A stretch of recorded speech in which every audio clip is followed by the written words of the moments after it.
At the family dinner, my dad laughed at my small business in front of 25 people. I didn't argue. I built a brand empire and launched it the same day as my brother's engagement. It was my mother's 65th birthday, a night meant for warm celebration, but it became the moment I watched my entire family, led by my own father, publicly dismantle my dreams with dismissive jokes. The laughter around that table wasn't just cruel, it ignited a quiet fury in me that would change everything. You know how those big family dinners are, right? Everyone's there, loud, chaotic, but comforting. This was Mom's 65th, and she was just beaming, ripping open gifts like a kid. 25 pairs of eyes, all on her, all smiles. Then Dad, you know Dad, he commands a room. He tapped his glass, and suddenly, everyone went quiet. To Elaine, he boomed, 65 years young and still putting up with all of us. Everyone cracked up. I even lifted my water glass, smiling along. That's what family was supposed to feel like, right? That sense of belonging, even when it felt like I was faking it. But then, his gaze shifted. It landed on me, that familiar glint in his eye, the one that always meant someone was about to become the punchline. "And to Giada," he announced, gesturing my way with his wine glass. "Still fighting the good fight with that. What do you call it again?" "Oh, the pajama laptop job? Changing the world from your couch, right?" My hand tightened around my glass. My smile froze. Laughter exploded around the table. Aunt Carol snorted into her napkin. Uncle Phil did that dismissive chuckle he always reserves for his own daughter's art degree. My brother Carter caught my eye for a second, then quickly looked away, his smile uneasy but refusing to fade. And, just like that, something snapped inside me. Years of pressure, finally giving way. It was like a switch flipped. Suddenly, I saw it all with crystal clarity, everything I'd been trying to ignore for months, for years. They would never respect my choices. They would never acknowledge my success. The approval I'd chased for 33 years? Always out of reach. This realization wasn't some dramatic, heartbroken moment. It was calm. Cold. Like cool water washing over me. Without a word, I placed my napkin neatly beside my plate. I stood up, smoothed my dress. "Happy birthday, Mom," I said, my voice quiet but cutting through the sudden silence. Then I simply walked away from the table. Walked away from the stunned faces, from the choked laughter, from the expectation that I would just take it. Rewind 18 months earlier. I sat across from my father in his study, trying to explain why I was leaving my high-profile corporate media job. "I need something more meaningful," I told him, laying out my plans for my own brand strategy consultancy. He didn't even look up from his newspaper. "Sounds like a midlife crisis to me," he'd grunted. Bit early for that, though. It was always the same with them. Carter's law firm promotions? Celebrated with champagne. Lydia's hospital administration work? Doing something that matters. Miles's finance career? Building something tangible. But my work? Always the joke. Always the afterthought. "How's the little side business?" they'd ask, as if I were selling homemade jam at a farmer's market, not rebuilding struggling companies' market positions. But I kept showing up, kept trying to earn my place, quietly building something meaningful despite their lack of support. The text started before I even reached my car. "Carter, Dad was just kidding. Don't be so sensitive. Lydia, way to make Mom's birthday about you. Mom, please come back inside, sweetie. Don't ruin the evening." I drove home in silence, my phone buzzing on the passenger seat like an angry wasp. By morning, it was calls. By afternoon, that familiar knock on my apartment door. Mom stood there, looking distressed, with Dad looming behind her and Carter hovering awkwardly in the hallway. "This has gone on long enough," Dad announced, already pushing past me into my apartment. "You're dragging out the issue, and frankly, it's embarrassing." My hands were steady as I opened the door wider. A deliberate action, not accommodation. "You've never respected my work," I said, my voice quiet but firm. "Not once in 18 months. Not once in my entire life. I'd like you to leave now." Mom blinked rapidly, her mouth opening in protest. Dad's face reddened. "Now listen here, please leave," I repeated. They'd always operated on a clear hierarchy. Dad leads, Mom enables, siblings follow the pattern. For 33 years, I'd been a reliable part of that machinery, the quiet one, the accommodating one, the one who maintained the peace. Now, watching their faces shift between shock and anger as they process this unexpected malfunction in their perfect system, it was liberating. The emotional toll of years spent trying to fit their mold felt like a physical weight lifting. The steady corporate job I hated. Showing up at every event with the right smile. Ignoring every snide remark. For the first time, silence was my answer. And it spoke volumes. Then the ivory envelope appeared, sitting on my kitchen counter like a landmine. Gold-embossed lettering announced Miles and Sophia's engagement celebration. 6 weeks had passed since Mom's birthday dinner. No, we miss you. No, let's talk. Just an invitation, assuming I'd attend, wearing my appropriate smile and convenient amnesia. I traced my finger over the RSVP card. No apology. Just Giada, we hope you can make it, Miles's handwritten note read. Hope. Not want, not need. Just distant, conditional hope. My phone buzzed. Carter. You get the invite? Miles wants to know if you're coming. No mention of the standoff, the things said and unsaid. Just business as usual. The Moretti family. Sweep conflicts under the rug until the lumps become too big to ignore. I opened Instagram, my thumb scrolling almost involuntarily. Mom's page. A photo from last weekend. A family dinner I wasn't invited to. Dad, Carter, Lydia, Miles, Sophia, all gathered around pasta and wine. The caption revealed the punchline. Thankfully, no sensitive souls at this table tonight. 17 likes. Including ones from my siblings. My stomach twisted. More posts, family outings, inside jokes, celebrations continuing without me. In their narrative, I was just the difficult daughter throwing a tantrum, expected to get over it and return to my assigned role. The realization landed like concrete. They saw my absence as temporary, my boundaries as negotiable, my hurt as inconvenient. Then my laptop chimed. Incoming video call. Mom's name flashed, but the thumbnail showed everyone gathered in their living room. A family intervention, disguised as reconciliation. Giada, honey, we've been trying to reach you. Mom's voice, that sing-songy quality she gets when trying to smooth things over. Dad leaned into the frame. Turn your camera on. We need to talk like adults. I clicked the camera, sitting straighter. Old habits die hard when facing family judgment. We need to clear the air before Miles's engagement party, Mom said, her smile strained. The whole family will be there. I haven't decided if I'm attending, I said. 5 faces registered identical shock. Even through the screen, I felt the weight of their collective disapproval. What do you mean you haven't decided? Miles pushed forward. It's my engagement party. I understand that, I began, but Carter cut me off. This is exactly why we have to walk on eggshells around you. Everything becomes a federal case. I didn't realize respecting my work was walking on eggshells, I shot back. Lydia sighed dramatically. Have you considered talking to someone? Professionally? You've always been sensitive, but this is extreme even for you. Sensitive. The word hung there, stripped of context, reframed as weakness instead of a legitimate response to years of dismissal. You can't miss this, Giada, Miles pleaded, leaning into the camera. It would completely ruin my special day if my own sister wasn't there. That's not my intention, Dad's voice overrode mine, louder, final. You've always been the difficult one, Giada. Always trying to be different instead of being part of this family. The accusation landed with practiced precision. Different. Difficult. The labels they'd assigned me since childhood, whenever I failed to conform. If you miss this party, Mom added softly, delivering the threat with gentle hands, it will permanently damage your relationship with Miles. Is that what you want? The subtext was clear, conform or be cast out. Play your part or lose your place.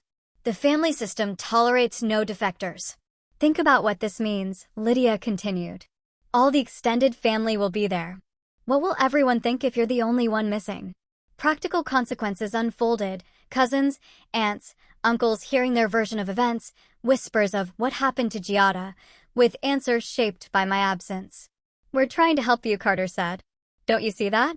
The call ended 30 minutes later.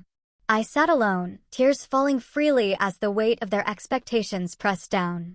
The choice felt impossible: maintain my dignity or maintain my family ties. Neither promised peace. Then my laptop pinged. A new email. A client I'd worked with last quarter. A small publishing house on the brink of closure before my rebrand strategy. AITA, we've just closed our most successful quarter in 5 years. The board specifically mentioned you as the quiet force behind our company's transformation. Thought you should know. I stared at the message, warmth spreading through my chest. Someone saw the value in my work. Someone recognized what I'd built. Sitting there, reading that email, I wondered, should I attend the engagement party and maintain the peace? Or should I finally show my family what I'd built on my own terms? Sometimes silence speaks volumes, but would missing my brother's celebration be a statement or a surrender? My family wanted me there as the version of myself they'd created, not the woman I'd become. The ivory invitation waited on my counter, demanding an answer. The longer I looked at it, the more clearly I saw the question wasn't whether I'd attend Miles's party. It was whether I'd continue attending the performance of family at the expense of my own truth. 4 days later, I woke to the relentless ping of my phone. 3 new notifications, all from Dad's Facebook. His latest post showed the family gathered around a bonfire at Uncle Phil's lake house, everyone smiling, wine glasses raised. The caption read, "Family always shows up for each other, no matter what." 27 likes. 14 comments. Mostly variations of beautiful family and so true. I set my phone face down, breathing through the tightness in my chest. Mom called while I was reviewing client analytics. I almost let it go to voicemail, but at the last second, I slid my thumb across the screen. "Miles is so disappointed you haven't RSVP'd yet," she said, instead of hello. "He specifically asked me to check if you're coming." "I haven't decided," I answered, my voice steadier than I felt. "What's there to decide?" "It's your brother's engagement party." I heard the kitchen faucet running, the familiar clink of dishes being rinsed. Mom never called without multitasking. "I have a client meeting that weekend." Her sigh carried decades of practiced disappointment. "You know they scheduled the pre-engagement dinner at our house for Thursday? Everyone will be there." Thursday. My meeting with Portland National Bank, my largest potential client to date. The coincidence felt too perfect to be accidental. After we hung up, Aunt Carol texted, "Why are you causing drama before Miles's big day?" Then Uncle Phil. Then my cousin Stephanie. The family phone tree had activated, branches heavy with judgment. At 2 a.m., I was still at my desk, sleep a distant memory. The proposal for Portland National glowed on my screen, every slide scrutinized a dozen times. My back ached from hunching over my laptop for 14 hours straight. The clock in the corner seemed to mock my dedication or desperation. This was the 3rd night this week I'd worked until dawn, not because the projects demanded it, but because proving my business wasn't a hobby had become an obsession. The irony didn't escape me, working myself to exhaustion to prove something to people who wouldn't believe it anyway. Before every family call, the anxiety started as a flutter in my stomach and climbed to my chest, making my hands shake, my thoughts scatter. I developed rituals to counter it: deep breaths, shoulder rolls, rehearsed responses to potential criticisms. "No, this isn't just a phase." "Yes, I have actual clients." "No, I don't regret leaving my corporate job." Words practiced in the shower, in front of mirrors, while driving. Ammunition stockpiled for battles I always seemed to lose. The holidays were the worst. Last Christmas, I'd stayed home to finalize a campaign launch, watching my family's celebration unfold through Instagram stories, Mom in her red apron, Dad carving the turkey, the empty chair at the table nobody mentioned. A knock at my door startled me. It was nearly 6 in the evening, and I hadn't left my apartment all day. I peered through the peephole to find Rebecca, my neighbor, holding something wrapped in a kitchen towel. "You looked like you could use something warm," she said when I opened the door, handing me a loaf of bread, still radiating heat. Sometimes the family we choose matters more than the one we're born into. Her simple kindness caught me off guard. I invited her in for coffee, the first human interaction I'd had in days that didn't involve client meetings or family tension. 3 days later, I was reviewing architectural plans for my studio space in the Arts District when Carter called. I knew why before I even answered. "So, are you coming to the engagement party or what?" he asked, his lawyer voice in full effect. "Mom's about to lose it over the RSVP list." I looked down at the plans spread across my coffee table, the culmination of 18 months of work, the physical manifestation of everything I'd built. "I'm investing in myself that weekend," I said simply. What could possibly be more important than family? The disbelief in his voice was palpable. My fingers traced the outline of what would become my conference room. "For once, I'm putting myself first. I'm investing $24,000 in a physical studio space. That's my priority now." The silence stretched between us, heavy with his surprise. When Carter finally spoke, his voice had hardened. "Mom and Dad were right. You really have changed." I felt an unexpected smile form. "Yes," I replied. "That's the point." After the call, I texted Jenna and Mark, former colleagues who'd left the corporate world before I did. Within minutes, they'd both offered to help with the studio renovation. "We'll bring paintbrushes this weekend," Jenna wrote, "and wine, lots of wine." Over the next 2 weeks, the empty space began to transform. The owners of the coffee shop downstairs brought up espressos and welcome cards. The vintage clothing boutique owner across the hall stopped by with a hand-selected scarf to match my new sign. The florist from the corner delivered an arrangement with a note that read, "To new beginnings." These people had no obligation to me, no shared DNA or holiday traditions, yet they celebrated my vision without question, without diminishment. At my dining room table, I finalized the guest list for my studio launch, clients who'd trusted me, collaborators who'd shared their expertise, industry friends who'd offered connections and advice when my family offered only doubts. I scheduled the launch for Saturday, the 12th of June, the same day as Miles's engagement party. My cursor hovered over the Send Invitations button, my heart racing with the magnitude of my choice. This wasn't just about missing a party or opening a studio. It was about declaring, once and for all, which life I was choosing. I took a deep breath and clicked send. The morning light streamed through the tall windows of my empty studio space, casting geometric patterns across the polished concrete floor. I checked my watch, 6:17 a.m. I'd been here since 4, methodically transforming this blank canvas into something real. I slid the heavy walnut desk into position, my fingers tracing its smooth edges. Each piece of furniture I'd selected carried intention: custom ergonomic chairs in soft charcoal, glass partitions creating distinct work areas while maintaining openness, understated signage with my company name etched in a clean, confident font. "Perfect alignment," I whispered, stepping back to assess the desk's position. The morning light would hit it just right during client meetings, professional, without being intimidating.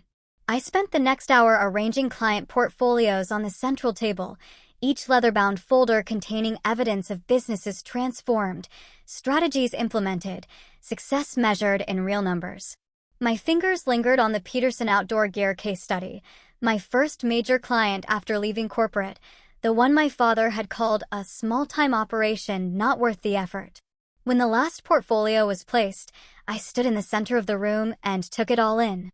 The space breathed with possibility. Professional, elegant, undeniably successful. For the first time since walking out of my mother's birthday dinner, I felt something close to peace. "So this is why you're missing Miles's party?" "For work." I turned to find Lydia standing in the doorway, her expression hovering between annoyance and reluctant admiration.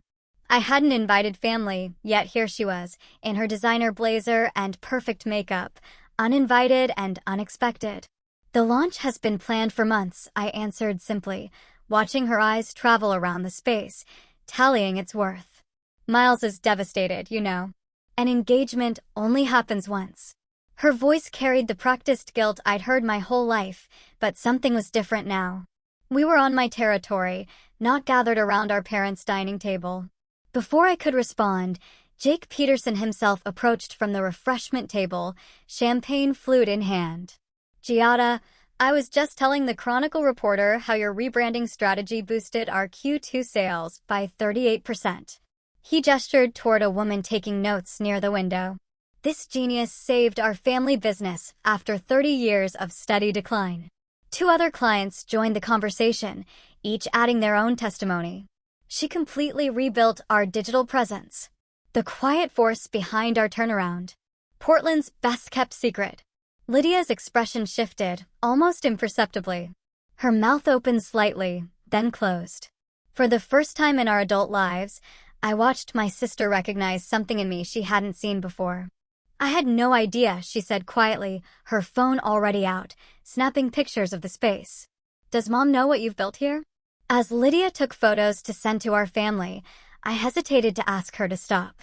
Would confronting her create more drama, or would allowing those pictures to speak for themselves finally show my family what I'd accomplished? The launch event built momentum around me. Clients mingled with local business owners, sharing stories of transformation. The reporter from the Portland Business Chronicle scribbled in her notebook, occasionally glancing up to ask follow-up questions about what she called the quiet builder of Portland's success. "I hope you don't mind the ambush," Rebecca said, appearing at my elbow with a small group of neighbors. "We wanted to surprise you." My neighbor had brought half our building, the retired teacher from 4B, the young couple from across the hall, even the cantankerous Mr. Wilson from the first floor. They were all here, filling my professional space with the warmth of community I never found at family gatherings. "I'm glad you came," I told her, meaning it more deeply than she knew. The afternoon unfolded like a dream, champagne glasses clinking, business cards exchanged, conversations flowing around me as I stood in the center of what I'd created. This wasn't just a business milestone, it was the celebration of a new life built on my own terms. Later, I caught Lydia texting rapidly in the corner, her thumbs flying across her screen. Within minutes, my phone buzzed with notifications from the family group chat. "Lydia, Giada went all out, but didn't invite any of us." Photos of my studio attached. "Dad, choosing work over family again." Typical. "Mom, the space looks lovely, sweetie. Wish we could have been there." Carter, "That's actually really impressive." "Nice work, Gi." Miles, "Looks really professional." "Sorry I missed it." Dad again, "Miles' engagement should have been the priority. Some things matter more than work." The mixed messages continued, contradictions filling my screen, criticism of my priorities alongside reluctant admiration for what I'd built. For the first time, I saw cracks forming in their united front. My phone buzzed with a private text from Miles. "The studio looks really professional. Congrats." I slid the phone back into my pocket without responding and rejoined my guests. The validation I'd spent years seeking from my family felt strangely hollow compared to the reality I'd built around me. Clients who valued my work, neighbors who showed up unasked, a reporter who saw my success as worthy of coverage. The studio launch wasn't just a business milestone. It was the first day of the rest of my life. A day later, my phone buzzed with the 7th text message in an hour. I turned it face down, refusing to let the steady stream of family communications distract me from organizing client files. The launch event was a success beyond my expectations, but apparently, my absence from Miles's engagement party had triggered a family crisis. When I finally checked my messages during lunch, they formed a predictable pattern of guilt and manipulation. "Martin, you had an event last night. Would have been nice to invite family." I breathed slowly through my nose, recognizing the passive-aggressive tactic. My father knew exactly why I hadn't invited them, the same reason he never invited me to his retirement celebrations after I left the corporate world. Next came Mom's voicemail, her voice wavering between hurt and accusation. "Miles was hurt you chose a work. Party over family. We raised you better than this, Giada." The most telling messages came from my siblings. Their nearly identical wording revealed the family coordination happening behind the scenes. "Carter, you need to apologize to Miles. He's really upset." "Lydia, an apology would go a long way right now." "Miles, I expected more from you." A simple apology is all it would take.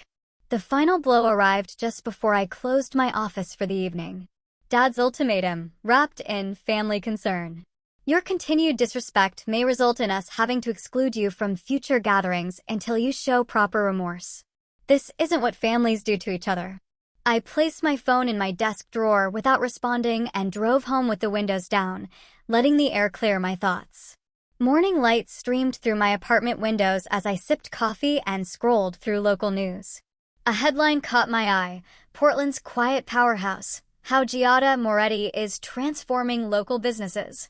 The article featured photos from the launch, quotes from clients, and a detailed profile of my consulting approach.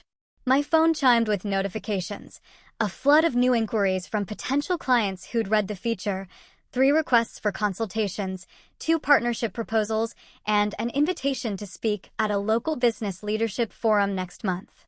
Walking into my studio felt different today. My heels clicked with purpose against the hardwood floors. The smell of fresh paint mingled with coffee as my first client arrived for a morning meeting. They brought a colleague interested in our services, and I guided them through a presentation with steady hands and clear voice. During a brief break, I pulled up the family group chat on my phone. Rather than crafting the apologetic explanation they were waiting for, I simply pasted the link to the article. No comment. Then I silenced notifications and returned to my clients. The silence that was once my refuge from confrontation had transformed into something else entirely. A boundary. A statement. A choice. 2 months later, I stood backstage at the Portland Business Leadership Forum, reviewing my notes for a panel discussion. The topic: Building Success Without Traditional Support Systems. My segment focused on creating professional momentum when family validation isn't available, a subject I knew intimately. As I stepped onto the stage, scanning the audience out of habit, I froze momentarily. 6 rows back sat my father, his posture stiff, expression unreadable. Our eyes met briefly before I looked away, my heart hammering. I had no idea why he was here or who connected him to this event. The moderator introduced me, and muscle memory carried me forward. I spoke clearly about strategic planning, client relationships, and building community connections when family resources aren't available. The questions flowed naturally, and I found myself relaxing despite my father's presence. I neither acknowledged nor ignored him, simply continuing as planned. When asked about overcoming obstacles, I leaned slightly forward in my chair. The hardest part wasn't creating the business, I said. It was accepting that not everyone who should support you will. Sometimes success isn't loud. It doesn't need validation or permission. It just needs to matter to you. Applause followed as the panel concluded. Attendees clustered around speakers. I was discussing a potential collaboration when I sensed someone approaching from behind. That was quite impressive, my father said, his voice carrying that familiar tone of calculated casualness. You've built something real here. I turned slowly. Martin stood with his hands in his pockets, waiting for my gratitude at his acknowledgement. Thank you for coming, I said, my voice steady. I'm not your enemy, Giada. He extended his hand, as if offering peace. Something shifted in me, not the volcanic anger I once feared, but something cooler and more certain. You're not my enemy, I agreed, not taking his hand, but you've chosen your pride over respecting me. His hand dropped, his expression darkening with familiar disapproval. Before he could respond, I nodded politely and walked away, leaving him standing alone, exactly as I once stood at so many family gatherings. Over the next week, the family grapevine buzzed. Aunt Carol called to tell me I'd broken your father's heart, while Uncle Phil surprisingly emailed that he always knew you had it in you. The family split along unexpected lines, some condemning my disrespect, others quietly expressing admiration for my independence. When I returned from the studio on Friday evening, a cream-colored envelope waited in my mailbox. Inside, an invitation to Thanksgiving at my parents' house, still 3 months away. What caught my attention was the handwritten note in my mother's elegant script along the margin, "We miss you." I placed the invitation on my kitchen counter and stood looking at it for a long moment, wondering what kind of piece it offered and what it might cost. Light streams through the floor-to-ceiling windows of my expanded studio space, washing over the walnut conference table where my team sits.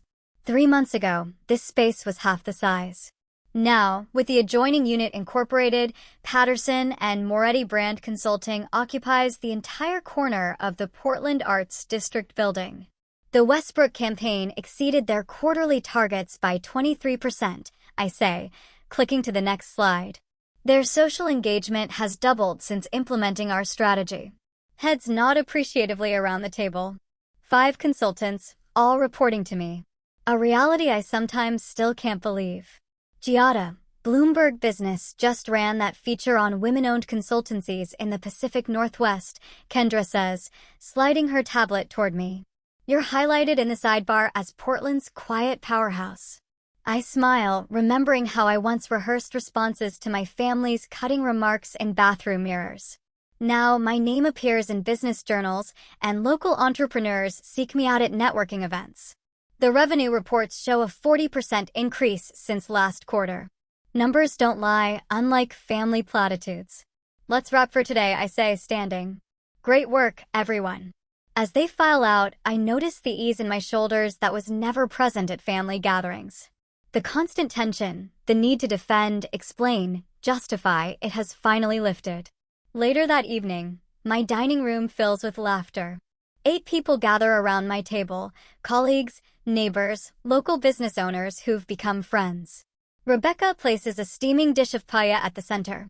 To the woman who convinced me to invest in social commerce. Daniel raises his glass. My shop would still be struggling without you.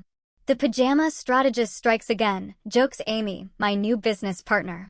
Unlike my father's barbs, her teasing holds genuine affection. Instead of shrinking away, I laugh and raise my glass. Just wait until you see what I can do in proper clothes. The room erupts in laughter. Looking around at these faces, people who value my insights, who seek my counsel, I realize I've found something my family never gave me, recognition without conditions. Remember when you were afraid to tell people what you did for a living? Rebecca whispers as she helps clear plates.